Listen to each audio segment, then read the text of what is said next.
Thank you, Yash. Also would like to invite Haroon Chogtai, who's the other co-chair of this roundtable discussion. and thanks to the XNAT workshop for having us.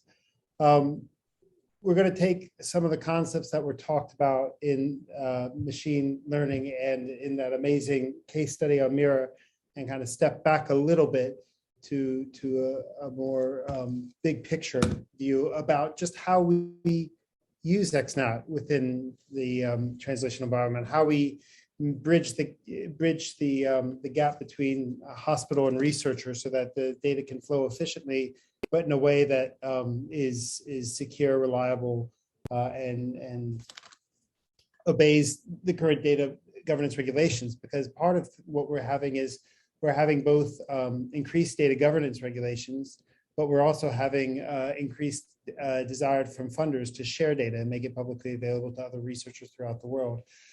This is a problem Haroon and I have been facing for numerous of the studies that we're involved with, just how we make that workflow efficient, getting data from one site, many sites within our trust, multiple site studies into XNATs in a way that everybody feels comfortable with. So to that end, we've invited 3 people who are distinctly aware of this problem and are and trying to solve it in each way in numerous ways, and they also come from different perspectives around healthcare. So first off, we have Pamela LaMontagne from WashU in the Neuroinformatics Research Group. She's has a PhD in psychology and brain sciences. She's the project manager for OASIS Open Imaging Alzheimer dataset, where if you work in Alzheimer's, you're very, very familiar with that dataset and how useful it's been for numerous applications. She's also in charge of the Translational Imaging Portal, integrating research pipelines into the daily advanced image clinical workflow. Again, something else that I think is highly desirable for a lot of people to work on, and would like to hear a lot about that. We also have from Erasmus in Rotterdam, Marcel Koek, and he's been involved with not only setting up the XNAT at Erasmus, but also as part of the Dutch National Research Infrastructure and throughout Europe as part of the Euro Bioimaging project. And finally, last but definitely not least, a person I've been lucky enough to call a friend for 15 years, Mark White, when we started off as junior postdocs together in London. And embarrassingly, I've watched Mark skyrocket past me through, and he's the CTO of UCLH, which is if you know London, it's one of the largest and most complex hospital trusts that we have here, not just in London but in the UK. He's a clinical scientist who I think has some of the rare talents to get both into the weeds of DICOM and numerous other data structures, but can also think big in some of the large hospital and national research infrastructure projects. So he probably knows the DICOM standard about as well as anybody out there, Sue. So I appreciate all of you guys being part of this discussion. And I thought it would just be easiest if we first gave you guys each a chance to talk about what projects you've been involved in regards to sharing data between hospital researchers. I thought we'd be polite and let the lady go first. So Pamela, please tell us about what TIP is and a bit more about what data sharing projects and interactions with the hospital you've had. Yeah, so Michael just presented one of the big projects that we have for the research side on Mirror, and that's taking clinical data and moving it directly to research. We also have TIP, which is the Translational Imaging Portal, and with this we've taken research pipelines and containers and like FreeSurfer, and we've integrated them into a clinical pipeline where we take active clinical patients as they come in and we process the data and are able to return results to the clinicians for active use. That's on a daily basis we do that. And so I'll turn to you, Marcel. Tell us a little bit about some of the projects you've been involved with and what's been involved in terms of interactions with the hospital and other researchers. So I think there's a couple of types of sharing that you can identify. I've been involved in the local sharing. So a local clinical researcher knocks on the door of radiology saying, okay, I want to have this imaging data. We've established a kind of a front office for that, I guess, where people are guided and helped with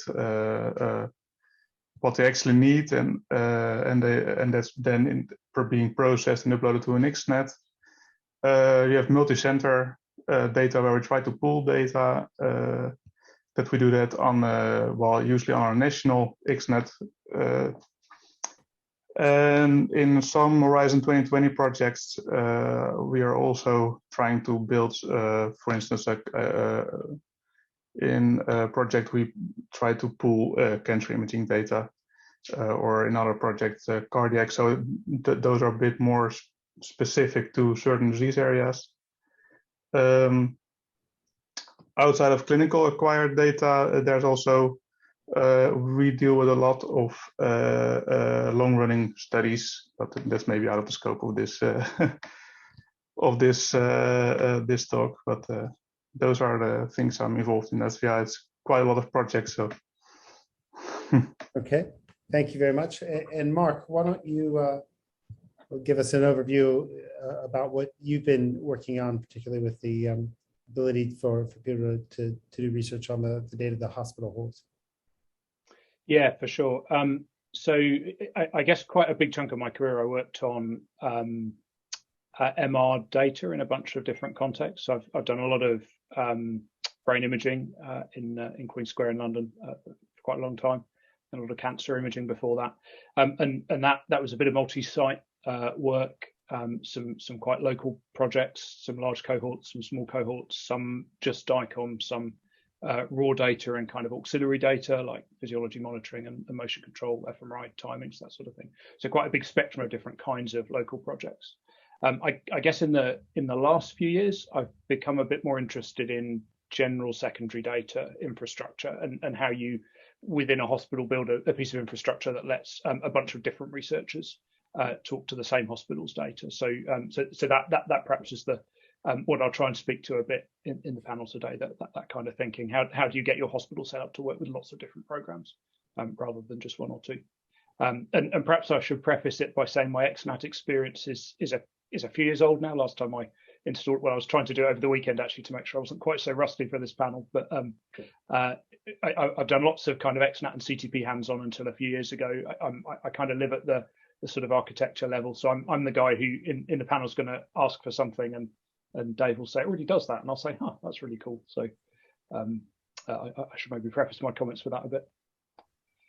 But also, I think, one thing we really wanted to have here is the perspective of somebody who has to have the responsibility of the trust in the hospital and how that interface works from your perspective, so that everybody's on the realizes we're on the same team together in terms of getting this data used for research.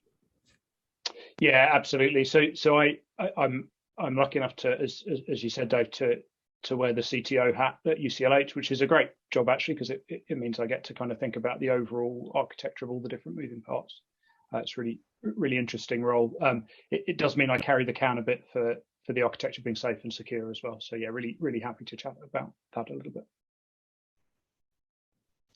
So I think that's a pretty good segue into our next question.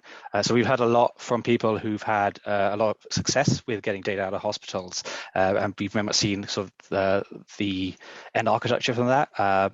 But for people who are just starting, perhaps it'd be useful to understand a bit about what makes it difficult, what are the challenges in sharing data between hospitals and researchers, what are the sort of issues, concerns, and stumbling blocks that it comes to obtaining data, both from the researcher's perspective and requesting access, and then also from the clinical side in terms of allowing access in a safe way. That could be generally for data, but also with an imaging edge. Does anyone want to go first on that?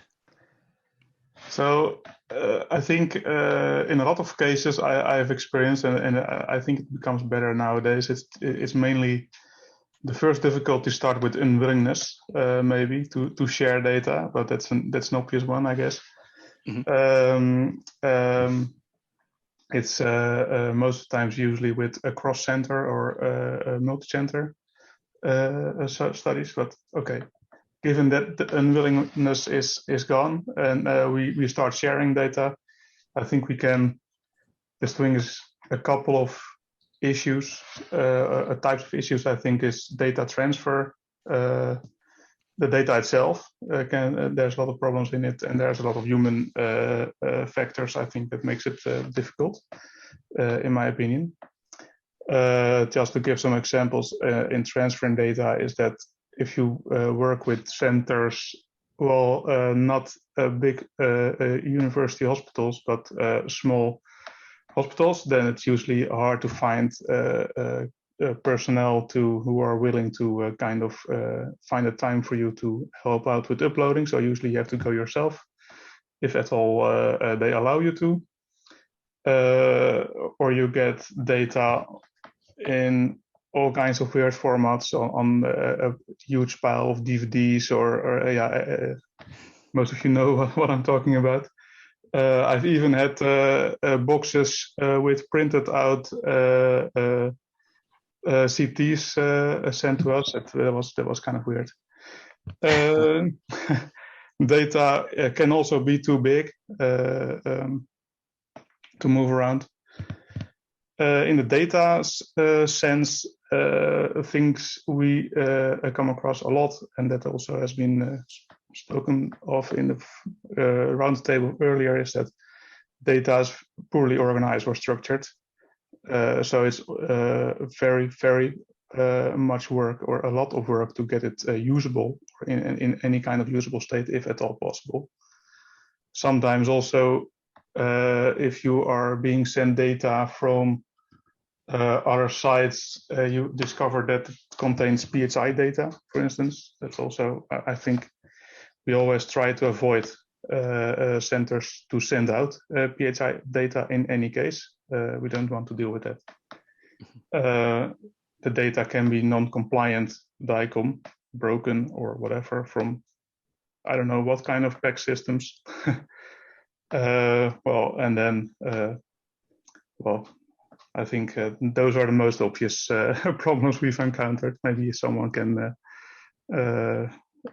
contribute, well, lengthen the list. Yeah, anything more from your perspectives, Pam and Mark, perhaps from the other side of the firewall, so it is? Yeah, do you want me to jump in for a minute? Go ahead. Perhaps from the hospital side of the firewall. So, so I guess from the kind of hospital architecture and infrastructure perspective, there's really always two concerns with image data transfer. One of them is operational safety, and the other one's good data governance. So from the operational safety perspective, and I'm kind of speaking from experience here, unfortunately, and as the cause sometimes as well as the recipient of it, it's too easy to do an unconstrained search, right? And it's too easy to generate enough traffic to start impacting what are often, fairly finely tuned operational systems. So, the DICOM equivalent of select staff from patients in SQL, right? And we've seen that happen in a way that either takes down a system or degrades its performance enough that you start getting reports of things not quite working clinically. So, and even, it's obviously possible to run queries that don't cause that output, but actually what you want to do is design your system so that you have a hard guarantee in the architecture and the technology that can't happen. Because then you don't have to worry about monitoring it and about kind of individuals' choices of query terms and so on. So kind of that's one thing for me, is that operational safety bit, making sure that you can't accidentally trip things over. The data governance thing is hard, right? I mean, you'll know if you've tried to write de-identification scripts in any of an XNAT tools or in any of the others around in the internet. It's really hard to do right. It's virtually impossible to do right, actually, in the space of private fields, because you quite often want them, but there's no kind of systematic way to know which ones you should keep and how to filter them to get rid of the PHI. So governance is always hard anyway. But actually in the hospital space, kind of beyond the question of what patient identifiable data you've got carried around in the header. You've also got kind of a slightly more high level question of, once you've approved access to subset X of your imaging repository, how do you make sure subset X is the only thing that gets used by that project? Because it's very easy to kind of map access to set X into the ability to query the LifePack system from an XNAT instance. And actually then, again, not to not trust researchers at all, but again, just how do you build the safeguards in at the technical level that can't happen? So I think from a kind of hospital perspective, architecturally, how do you guarantee operational safety? How do you guarantee good data governance? So it's a really interesting problem to try and build those into the software stack. Yeah, I think, Pamela, if you could talk a little bit about how you guys built that with Mirror, because I think that's been a model for us, at least when we've been trying to forge a good partnership with the hospital side from our end. Yeah, I think that was really established before we had Mirror going. There's a good relationship that we have with the radiology IT team that allows us to use CTP and the DICOM query retrieve tools, and we're restricted to certain PACS systems and times with them, but it really has improved our ability to get data from the clinical sessions and do research on it more quickly. We were, like Marcel said, we were taking DVDs over and uploading them, and many institutions are still doing that for clinical translational work, getting DVDs and processing them quickly in the lab and returning the data. It also, we are restricted on where we can send our data and what kind of data we can send. But it's been a long relationship with the IT team and getting that approval and limitations on that. And when we import, we do have, for research purposes, we use the CTP, we use a lot of anonymization scripts, and then before we would share, we would go through a DICOM check to make sure the headers are anonymized or that before we do active sharing. Yeah, I think that the identification is, as you all have mentioned, is a big key. And just I wanted to touch on Marcel's point a little bit. I've actually found something a little bit different in that when we've done multi-site studies, that's been sometimes the easiest bit of data transfer. But that's in part because we control the imaging protocol very closely. And you have a champion at that site who's the research coordinator, who's getting the data from the scanner and directly downloading it. You're not trying to do an automated process to pull the data. So I think, depending on what kinds of access and what kinds of modes of transfer you're getting, that can really play a role in the relative ease.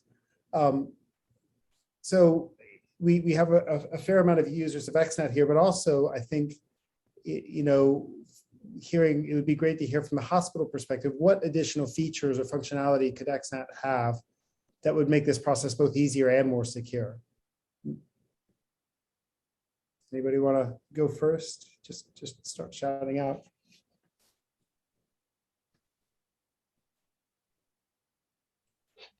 So let me have a stab at it.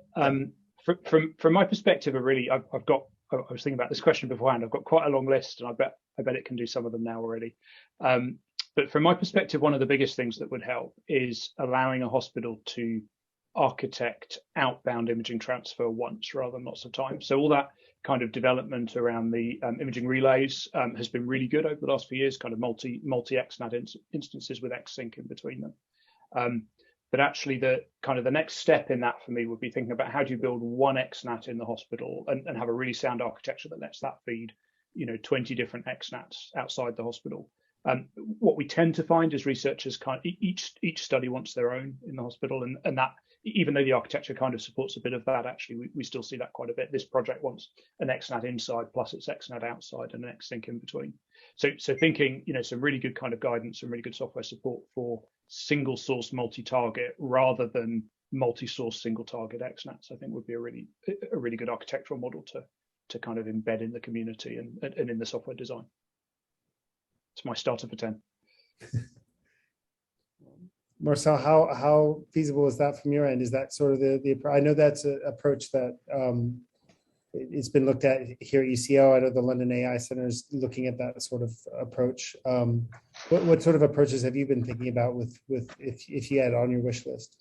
So, yeah, to hook on the kind of the distributed fashion is that, in my experience, usually that's indeed if you have well, the more power user kind of people you collaborate with. But what would be really helpful aside from that is indeed to kind of branch out. So in the Netherlands, what we have here is that we have a couple of university medical centers. They act as a regional node basically, and from that, from there we can go to the smaller hospitals that are around it, and usually that part is where it goes.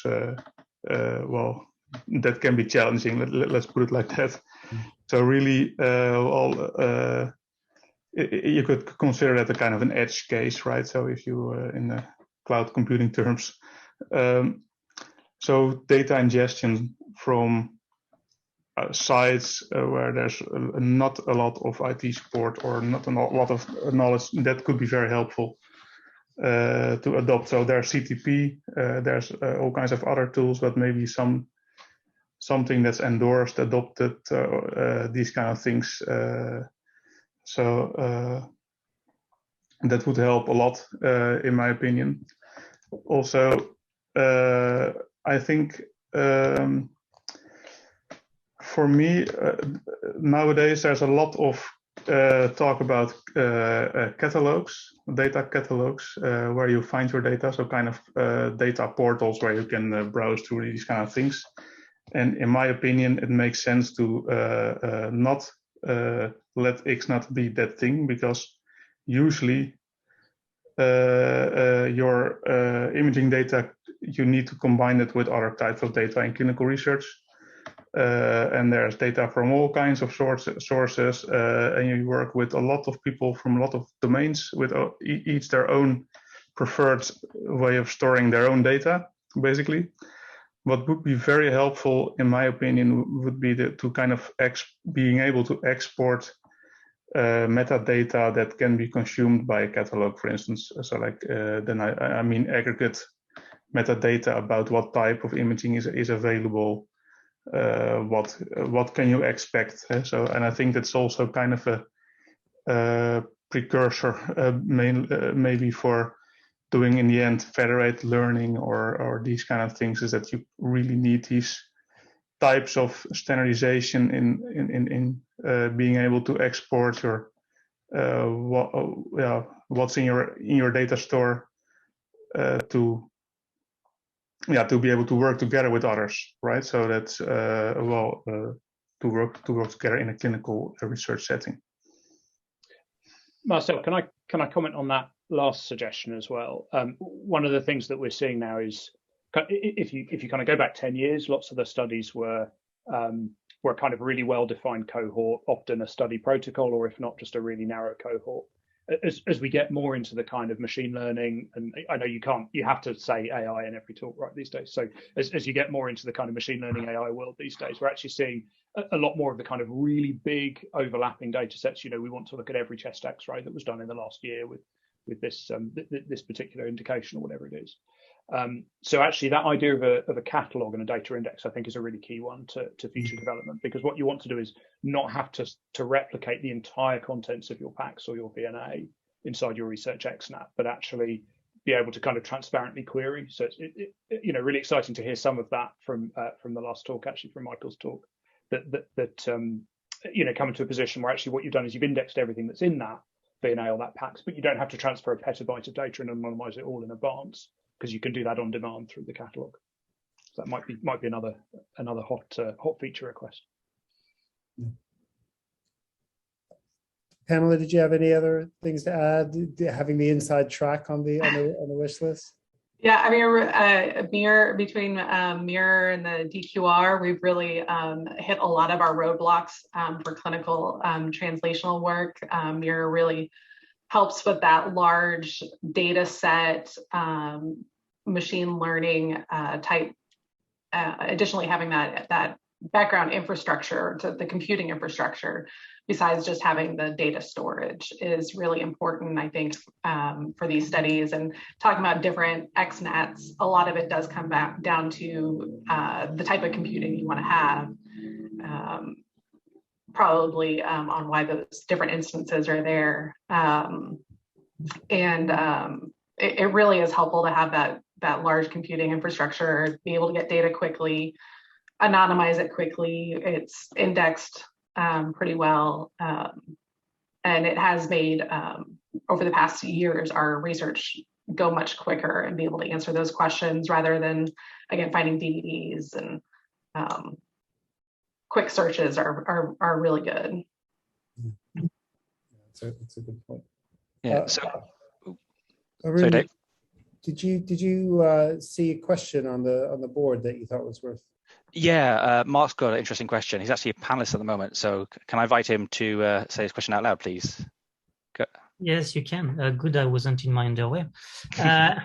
No, so I was mentioning on the Q&A that basically most of the discussion has been about pulling data, going from the clinic to the research, while when I personally think about translation, I really see it the other way, which is how do we make all of our geeky tools reaching the clinic? Not necessarily that we make product out of it, but at least we go through the first steps, which is having a clinical evaluation, making sure that they work on real data.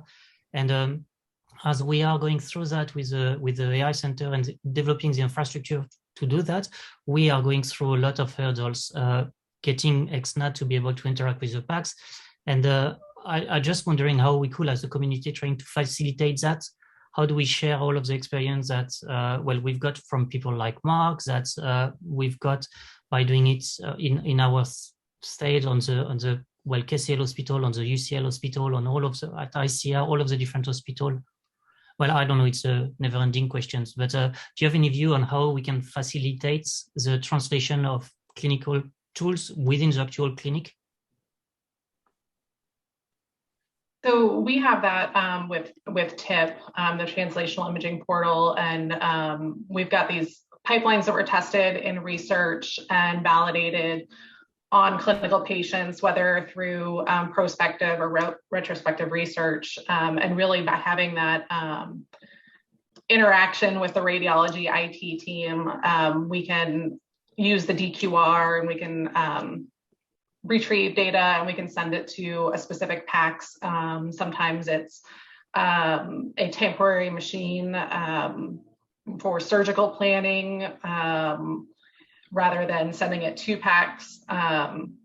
But it is that teamwork agreement. But once you have those pipelines, it's important to have something that's usable by clinicians and not just by researchers. A lot of our stuff is developed for researchers and has a research quality control to it that we are very strict. And with clinicians, it's a lot more relaxed because there's so much variability in the data and the patients, and they just want useful information for what they're doing. I don't know if that answers your question. Yeah. No, I mean, the point is that what you were mentioning is great. You've got it in place, but look, it took quite a few years. You've got like the heavy machinery to put it in place at your institution. We are going through the steps. Marcel must be doing the same, and Mark is also doing that at UCLH. But it's like we are speaking about big institution. How can we? Maybe a bit of an utopia, but how do we make XNAT a tool that is almost ready for translation? That we create templates that we know are going to work for info compliance, R&D, IT. I mean, everything takes months and months and years, and we are all going through it independently. It just how can we use the community and XNAT to put everything together so that we facilitate the next adoption for the next trust. Mm-hmm. So one of the things that we've worked quite hard on at UCLH in that space, actually, this is in the kind of radiology metadata space rather than the pixel data space, is having a really well-defined. So we talk sometimes about code to data model. So keeping the data inside the hospital and how do you bring the code whatever stack the researchers are working on, whatever software development stack the researchers are working on into the hospital, and then work with the data in real time. And we've done that a lot with just your kind of, your ORM and ORU feeds to look at radiology reports and orders, which is related, not quite the same, but it's a related question. And I think one of the tricks there is having a really well-defined but well-isolated stack that lets researchers deploy applications into the hospital. Containerization has been, the silver bullet to this. So it's become really, really helpful to be able to say, okay, this is the port on which the database that contains the ORU and RM data is. This is the schema you can query it on. You can't do anything else inside the hospital. That's all you can do is just query that and write back your kind of analyze whatever's your concepts to here. Give us a Docker Compose file and we'll run it, sort of thing. This is the specs of the machine. So actually containerization has really helped with that. And I think regularizing the protocols from which those containers talk to the infrastructure behind them might be the thing to be kind of trying to standardize across the XNAT community. I think that would be awesome if you could say, it's not really a piece of software, but just a spec. This is the spec you need to implement if you want people to bring their Dockerized web apps into the hospital. This is how you do context launch from your PACS or your EPR. This is how you query your backend database, which might be transparent. We were talking about that just now. This is how you write results back somewhere where they can be kind of stored, but not actually part of the permanent record. So I'd love to see some kind of really, really interesting, detailed discussions about how do we develop standards for that in healthcare. Yeah. So sorry to cut off such an interesting discussion, but we've just gone over time. But to wrap things up, could each of the panelists please say one thing about what they think the next big challenging around imaging data in the translational context may be in the next few years? We'll go in the same order we started. So Pam, do you want to start first? Yeah, I think it is the anonymization and the ability to share that data, that clinical information rapidly and be able to really process it quickly. Cool. Marcel? I think,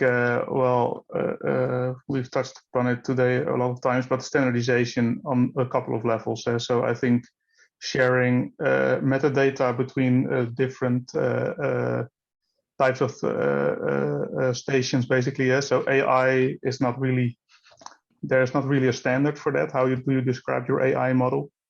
How does your AI model know that you can ingest a certain kind of data?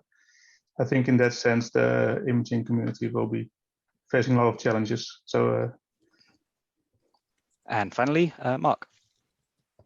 I'd agree with both of those. That de-identification was what I was going to say. So let me think of something else. I think those big overlapping data sets will be a really big thing over the next few years. How do you deal with, this researcher wants every X-ray, this researcher wants everybody who is admitted with a cough, and they've got a huge overlap, but neither of you want to store a copy separately. So being able to think about how you do really large scale imaging research, I think will be really important. Cool. Thank you all. I'll hand back to David to wrap up the session then. Yeah, and I'm going to instantly pass it over to Dan, but first I'm going to thank Mark and Marcel and Pamela. That was a great discussion, and I'm sure we could have gone for another 30 minutes or so, but I appreciate you guys answering so succinctly and completely.